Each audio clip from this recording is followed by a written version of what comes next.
Hello दोस्तों, आज के इस लेक्चर में हम लोग रिज्यूमे बनाना सीखेंगे और एक बेस्ट रिज्यूमे किस तरीके से बन सकता है फ्रेशर्स के लिए भी और एक्सपीरियंस होल्डर के लिए भी, वो हम लोग यहाँ पे समझेंगे। आपका फॉन्ट साइज क्या होना चाहिए, क्या क्या चीजें आप लोगों को मेंशन करनी चाहिए अपने रिज्यूमे में, सब कुछ हम लोग डिटेल में डिस्कस करेंगे। और ये जो एक सैंपल है मेरे पास रिज्यूमे का, ये हम लोगों ने बनाया है, इसको भी मैं आप लोगों के साथ में शेयर कर दूंगा। और यहाँ पे इस रिज्यूमे में कौन कौन सी चीजें आप लोगों को चेंज करनी चाहिए या फिर करनी होंगी, वो भी मैं आप लोगों को यहाँ पे बताऊंगा।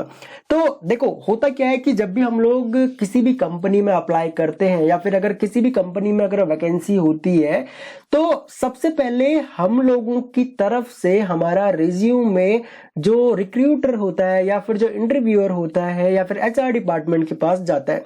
ओके, तो रिज्यूमे से ही जो रिक्रूटर होगा या फिर जो एचआर डिपार्टमेंट वाले होंगे वो डिसाइड करते हैं कि भाई किसको बुलाना है इंटरव्यू में और किसको नहीं बुलाना है। तो अगर आपने एक बढ़िया रिज्यूमे अपना, अगर आप लोग या फिर बढ़िया सीवी अगर आप लोग अपना नहीं बनाते हो, तो उस केस में क्या होगा, भले ही आप लोगों के पास बहुत अच्छी नॉलेज है, बहुत ज्यादा आप लोगों को हर चीज आप लोगों को पता है और आपका नॉलेज का लेवल बहुत अच्छा है, लेकिन अगर आपने रिज्यूमे अपना अगर सही नहीं बनाया, तो उस केस में आपको वो अपॉर्चुनिटी मिल ही नहीं पाएगी। ठीक है, आप इंटरव्यू तक पहुंच ही नहीं पाओगे। तो एक रिज्यूमे ही एक ऐसा पेपर होता है जो कि हम लोगों को इंटरव्यू तक पहुंचाता है। ठीक है, अब इंटरव्यू में क्या होगा क्या नहीं होगा वो बात की बात है, लेकिन इंटरव्यू तक पहुंचना ही एक बहुत बड़ी बात होती है। क्योंकि आज के टाइम में अगर किसी डिपार्टमेंट में एक वैकेंसी भी होती है ना, तो उसके लिए भी 50-50 रिज्यूमे आए हुए रहते हैं। तो उसमें से आपका रिज्यूमे सेलेक्ट किया जाए, क्योंकि अगर एक वैकेंसी है तो ज्यादा से ज्यादा 5 या फिर हद से हद 10 लोगों को बुलाया जाता है इंटरव्यू के लिए।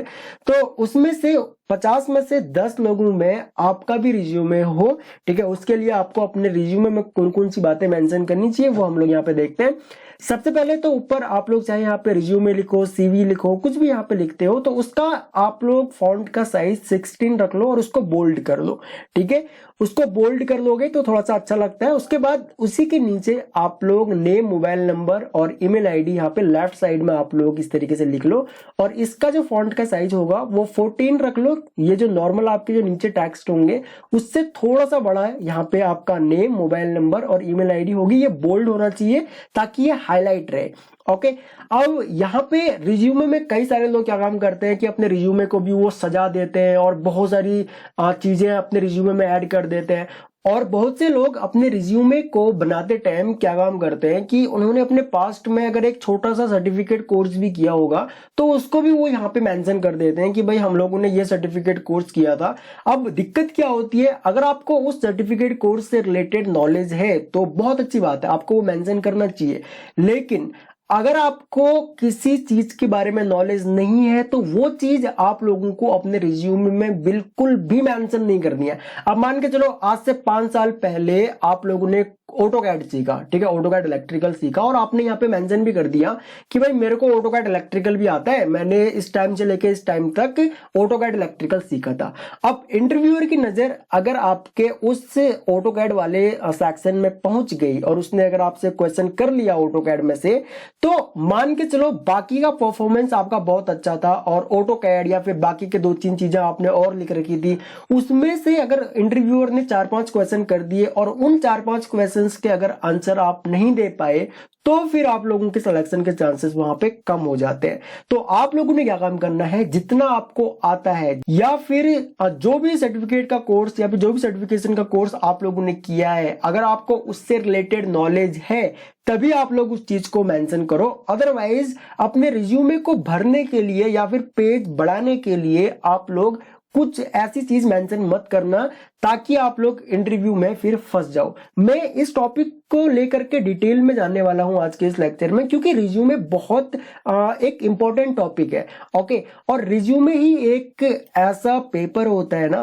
कि अगर आपने बढ़िया रिज्यूमे अगर अपना डिजाइन किया है तो मान के चलो कि आप बाइक में बैठे हुए हो। ओके, आप बाइक में पीछे वाली सीट पे बैठे हो और इंटरव्यूअर जो है वो आगे वाली सीट पे बैठा हुआ है और आप अब आगे जो बाइक को चला रहा है उसको अब आप बता रहे हो रास्ता कि भाई इधर से इधर जाना है, और उसके बाद जो लास्ट डेस्टिनेशन क्या है कि आप सेलेक्ट होना है, आपको उस कंपनी में सेलेक्ट होना है, सामने वाला ताकि आपको सेलेक्ट कर ले, आपको इस तरीके से अपना रिज्यूमे डिजाइन करना है। ओके, आपको इस तरीके से अपना रिज्यूमे डिजाइन करना है ताकि इंटरव्यूअर आपके रिज्यूमे में से ही मोस्टली क्वेश्चन वो आपसे करने वाला है, ठीक है। तो आपको वही चीजें उसमें मेंशन करनी है जिसकी नॉलेज है आपको, क्योंकि उससे रिलेटेड आपसे क्वेश्चंस पूछे जाएंगे, ये बात आप लोग मान के चलो।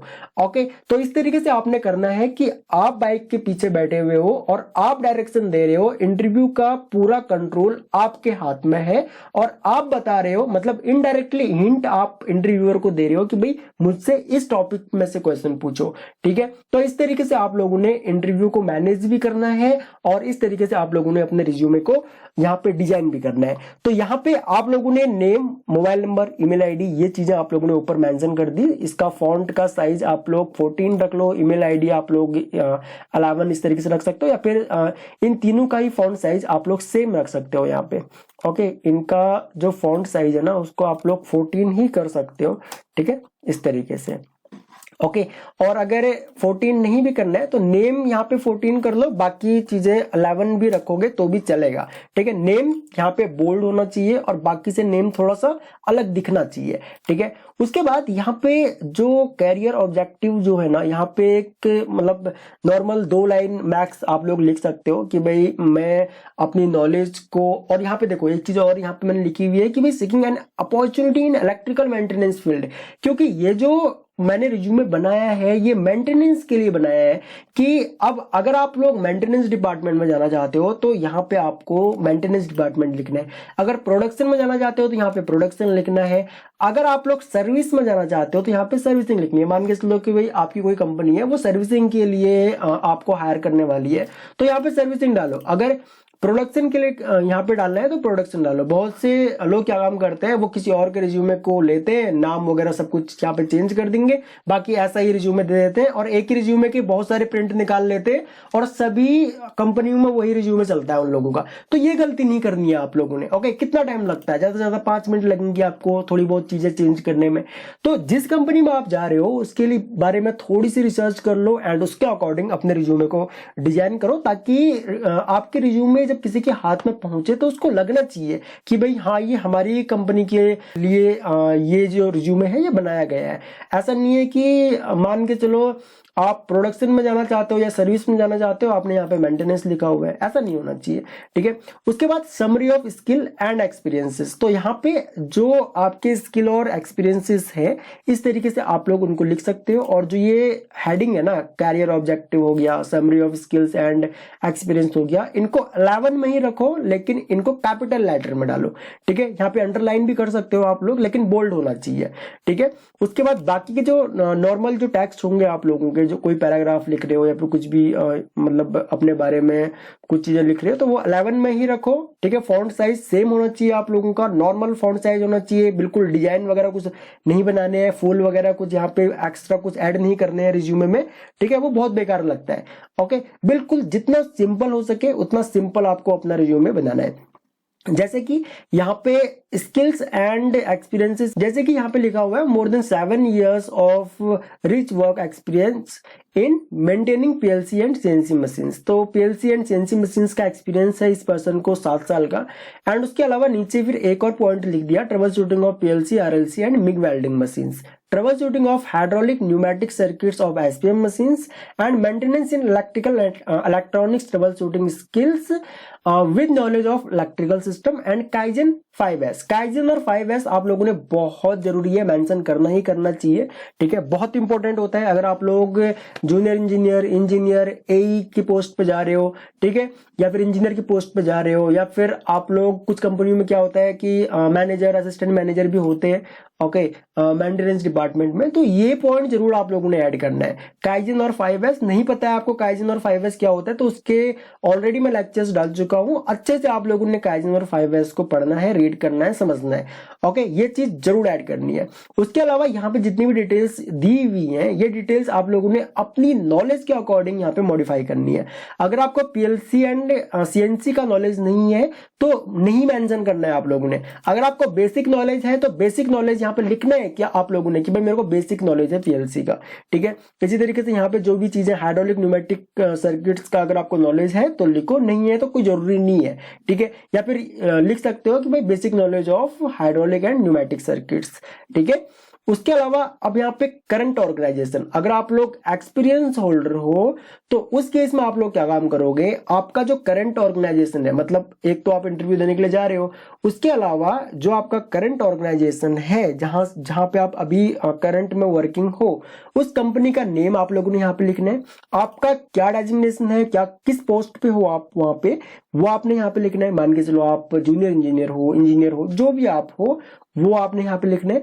उसके बाद यहाँ पे डिपार्टमेंट लिखना है, ठीक है। जैसे कि ये मेंटेनेंस डिपार्टमेंट के पर्पज से है, जैसे कि यहाँ पे लिखा हुआ है इलेक्ट्रिकल मेंटेनेंस, तो यहाँ पे मेंटेनेंस लिखना है। और अगर आपको इलेक्ट्रिकल मैकेनिकल दोनों का ही नॉलेज है तो यहाँ पे सिर्फ मेंटेनेंस भी डाल सकते हो, जरूरी नहीं है कि इलेक्ट्रिकल मेंटेनेंस। और एक चीज का और आपने ध्यान देना है, अगर कोई कंपनी में इलेक्ट्रिकल और मैकेनिकल इस तरीके से बहुत ज्यादा वो नहीं देखा जाता है, या फिर उस कंपनी का इलेक्ट्रिकल मेंटेनेंस मैकेनिकल मेंटेनेंस इस तरीके से मतलब ऐसा कल्चर नहीं है, तो फिर आप लोगों ने यहाँ पे इलेक्ट्रिकल और मैकेनिकल इस तरीके से लिखने से बचना है। आप लोगों ने सिर्फ वहां पे मेंटेनेंस वर्ड डालना है, ओके। क्योंकि बहुत सी कंपनीज क्या काम करती हैं, वो 25-25 हजार रुपए के 2 इंजीनियर्स रखने से अच्छा है कि वो 40,000 रुपए का एक ही इंजीनियर रखेंगी और उसमें वो क्वालिटीज ये देखेंगी कि उसको इलेक्ट्रिकल और मैकेनिकल दोनों का ही नॉलेज हो। अगर इलेक्ट्रिकल का है तो इलेक्ट्रिकल में वो एक्सपर्ट हो, लेकिन मैकेनिकल का भी उसको अच्छा खासा नॉलेज हो। सेम इसी तरीके से अगर मैकेनिकल डिपार्टमेंट का है तो मैकेनिकल में तो वो एक्सपर्ट होना ही चाहिए, लेकिन उसको इलेक्ट्रिकल का भी अच्छा खासा नॉलेज हो। मैकेनिकल वाले थोड़ा सा कम मिलते हैं जिनको मैकेनिकल में वो एक्सपर्ट होते हैं, लेकिन इलेक्ट्रिकल का भी उनको नॉलेज होता है, थोड़े से कम मिलते हैं ऐसे कैंडिडेट्स, ठीक है। तो ये सब चीजें आप लोगों ने डालना है। उसके बाद जो आपका करंट कंपनी है उसमें एक्सपीरियंस कितने है वो भी आप लोगों ने यहाँ पे डालना है। और आप लोगों ने एक चीज और कोशिश करनी है कि हो सके ना तो बहुत जल्दी जल्दी आप लोगों ने कंपनी चेंज नहीं करनी है। अगर आप लोग मान के चलो एक एक साल में कंपनी चेंज कर देते हो तो उससे क्या होता है कि जिस कंपनी में अब आप इंटरव्यू देने के लिए जा रहे हो, पहली बात तो जो एमएनसी कंपनीज होती है वो इस टाइप के रिज्यूमे को सिलेक्ट ही नहीं करती है, इस टाइप के सीवीज को वो सिलेक्ट ही नहीं करेंगे। जो देखा जाएगा कि भाई 7 साल का एक्सपीरियंस है और 5 कंपनियां चेंज कर चुका है, तो ऐसे रिज्यूमे सिलेक्ट ही नहीं किए जाते हैं। तो आपने कोशिश ये करनी है कि किसी कंपनी में अगर जॉब करो तो कम से कम 2-3 साल काम करो, ठीक है। बहुत जल्दी जल्दी कंपनी चेंज नहीं करनी है, ओके। तो ये आपने करंट ऑर्गेनाइजेशन का यहाँ पे डिटेल डाल दिया। उसके बाद आप किस चीज के लिए रिस्पॉन्सिबल हो, जैसे कि यहाँ पे लिखा हुआ है responsible for the following task. तो जैसे कि यहाँ पे कुछ पॉइंट्स लिखे हुए हैं कि भाई इस कंपनी में मैं किस किस चीज के लिए रिस्पॉन्सिबल हूँ। Daily breakdown, review, meeting and preventive maintenance issues है। उसके अलावा यहाँ पे मेंटेनेंस ऑफ प्रेस मशीन है, SPM, CNC, thread rolling machine and band saw machine हो गया, ठीक है। पेंट शॉप हो गया, पाउडर कोटिंग मशीन हो गया, इंडक्शन हार्डनिंग मशीन हो गया। तो ये कुछ मशीनों के नाम यहाँ पे लिख दिए गए। अब यहाँ पे इंटरव्यूअर को एक हिंट दे दिया कि भाई मेरी कंपनी में प्रेस मशीन है, एसपीएम है, सीएनसी है और थ्रेड रोलिंग मशीन है, बैंड सॉ मशीन है, पेंट शॉप भी है, पाउडर कोटिंग की मशीन भी है और इंडक्शन हार्डनिंग भी है। अब जो इंटरव्यूअर होगा वो एक बार के लिए जब देखेगा ना इन मशीनों को, तो हो सकता है कि वो इन मशीनों से ही कुछ क्वेश्चंस आप लोगों से पूछ ले। और बहुत ज्यादा पॉसिबिलिटीज होती हैं कि इसी टाइप से क्वेश्चंस भी पूछे जाते हैं कि भाई एसपीएम मशीन है, एसपीएम मशीन तो खैर इसमें से नहीं पूछा जाएगा, सीएनसी मशीन में से क्वेश्चन पूछे जा सकते हैं। या फिर इस टाइप के क्वेश्चन हो सकते हैं कि भाई रिसेंटली बताओ आपने कौन सा ब्रेकडाउन अटेंड किया था, या फिर आपकी कंपनी में किस टाइप के ब्रेकडाउन आते हैं, आपकी कंपनी में किस टाइप की मशीनें हैं। भले ही आप लोगों ने यहाँ पे मेंशन किया हुआ है लेकिन फिर भी पूछा जा सकता है, कहीं ऐसा तो नहीं आपने कॉपी पेस्ट कर दिया, ठीक है।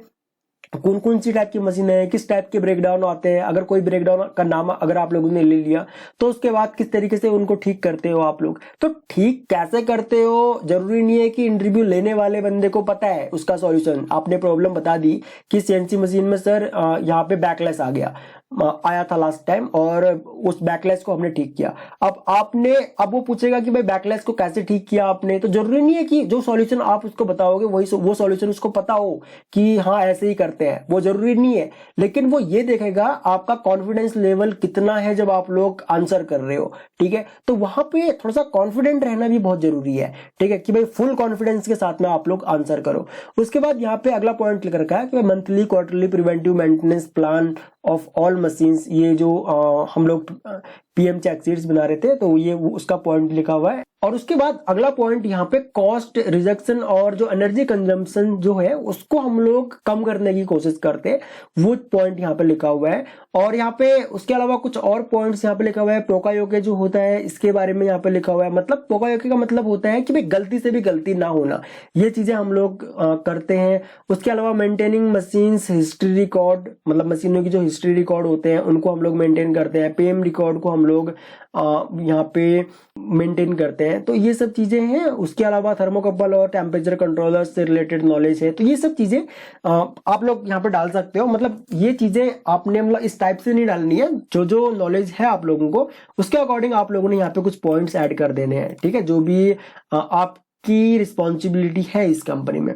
उसके बाद आपका प्रीवियस एम्प्लॉयर कौन था वो भी आप लोगों ने यहाँ पे डालना है। मैंने यहाँ पे सिर्फ एक ही यहाँ पे प्रीवियस एम्प्लॉयर में कंपनी नेम, डेजिग्नेशन, डिपार्टमेंट और एक्सपीरियंस डाला हुआ है। आपके केस में एक से ज्यादा हो सकते हैं। अगर एक से ज्यादा है तो अगेन यहाँ पे आप लोग क्या काम कर सकते हो, इस तरीके से स्पेस दे दो और अगेन यहाँ पे कंपनी नेम लिख लो, ठीक है। यहाँ पे जैसे कि कंपनी नेम हो गया, ठीक है, इस तरीके से डाल लो आप लोग। और उसके अलावा अगेन यहाँ पे डेजिग्नेशन डाल लो, उसके बाद डिपार्टमेंट डालो और एक्सपीरियंस डाल सकते हो, ठीक है। एक से ज्यादा आप लोग यहाँ पे ऐड कर सकते हो, वो आपके एक्सपीरियंस के ऊपर डिपेंड करता है। उसके बाद इंडस्ट्रियल ट्रेनिंग, ये आपका कॉलेज टाइम की डिटेल्स होंगी, ओके, कि कॉलेज में आप लोगों ने क्या किया था। जैसे कि इंडस्ट्रियल ट्रेनिंग में यहाँ पे 2 पॉइंट ऐड किए गए हैं। तो पहला पॉइंट यहाँ पे लिखा हुआ है have successfully completed 6 months training in Cortina electronics.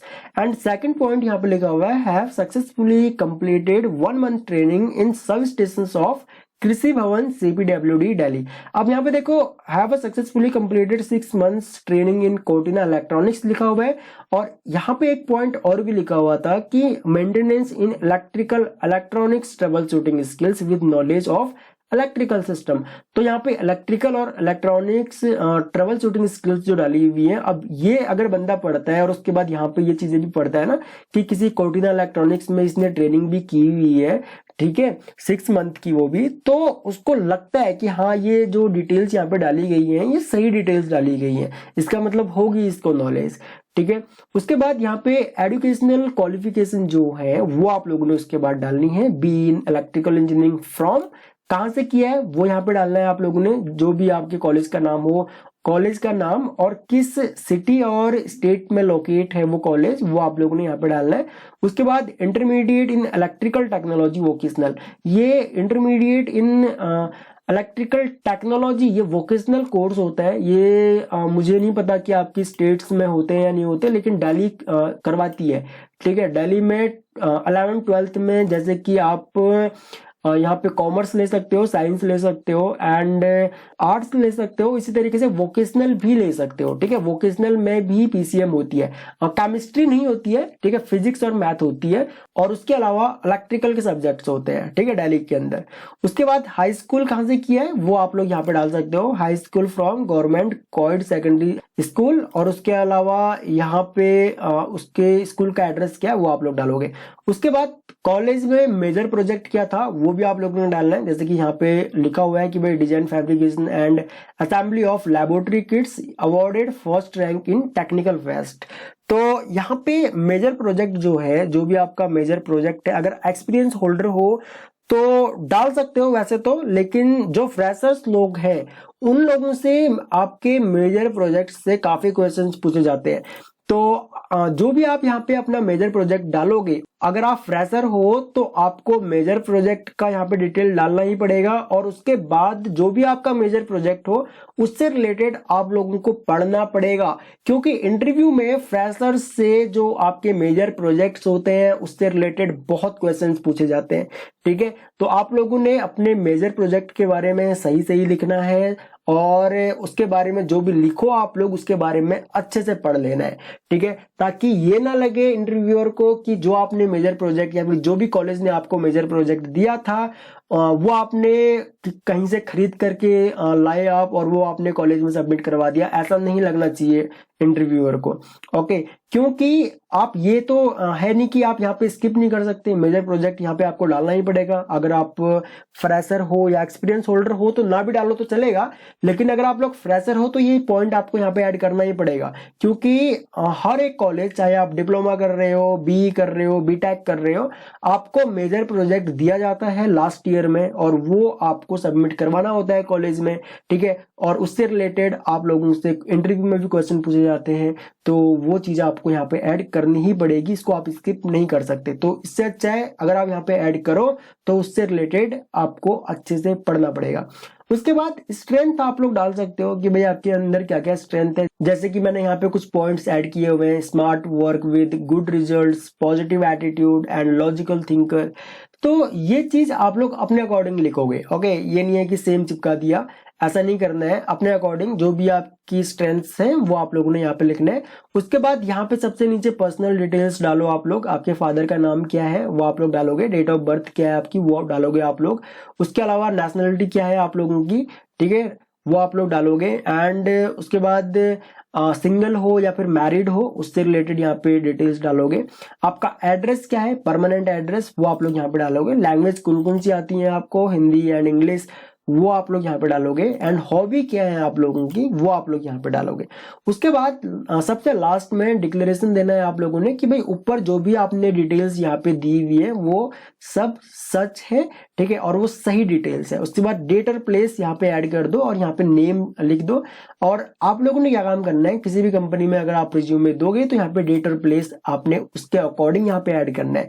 जिस भी डेट को रिज्यूमे दे रहे हो और प्लेस यहाँ पे जो भी हो वो आप लोग यहाँ पे ऐड करना है, उसके अकॉर्डिंग ही ऐड करना है। और नेम में यहाँ पे सिग्नेचर करने हैं, यहाँ पे नाम लिख सकते हो सिंपली, ठीक है। तो इस तरीके से आप लोग अपना रिज्यूमे बना सकते हो। ये तो एक्सपीरियंस होल्डर्स के लिए हो गया।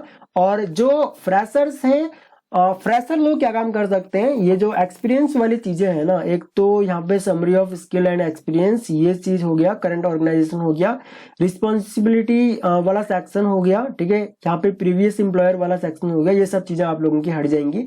उसके अलावा यहाँ पे इंडस्ट्रियल ट्रेनिंग आएगा आप लोगों का, और इंडस्ट्रियल ट्रेनिंग भी ऐड करना ही करना है, ठीक है। जो फ्रेशर्स हैं उनको इंडस्ट्रियल ट्रेनिंग ऐड करना ही करना है, आप इसको स्किप नहीं कर सकते क्योंकि हर एक कॉलेज करवाता है, ठीक है। हर एक कॉलेज एक महीना फिक्स है कि भाई आपको लास्ट ईयर में आपको इंडस्ट्रियल ट्रेनिंग भी करनी है और आपको अपना मेजर प्रोजेक्ट भी सबमिट करवाना है। तो ये चीजें आप लोगों ने ऐड करनी है और इससे रिलेटेड क्वेश्चंस पूछे जाते हैं फ्रेशर्स से, ठीक है। उसके अलावा यहाँ पे एजुकेशनल क्वालिफिकेशंस आप लोगों ने ऐड करनी है, मेजर प्रोजेक्ट भी आएगा, स्ट्रेंथ आएंगी, पर्सनल डिटेल्स आएगा, डिक्लेरेशन आएगा, ठीक है। बाकी का यहाँ पे एक्सपीरियंस वगैरह ये सब चीजें कुछ भी नहीं आएंगी। जो फ्रेशर है उनका रिज्यूमे एक पेज से ज्यादा नहीं होना चाहिए, ठीक है। बहुत सारा चीज आप लोगों ने यहाँ पे ऐड नहीं करना है। आप लोगों ने अपने रिज्यूमे को मतलब 2-3 पेज का करने के चक्कर में नहीं रहना है, सिंगल पेज का रिज्यूमे रखो अपना, फ्रेशर लोग जो है। और जो एक्सपीरियंस होल्डर है जिनको 10-12-15 साल का एक्सपीरियंस है उनका रिज्यूमे 3 मैक्सिमम 3 पेजेस तक जा सकता है, ठीक है, इससे ज्यादा नहीं।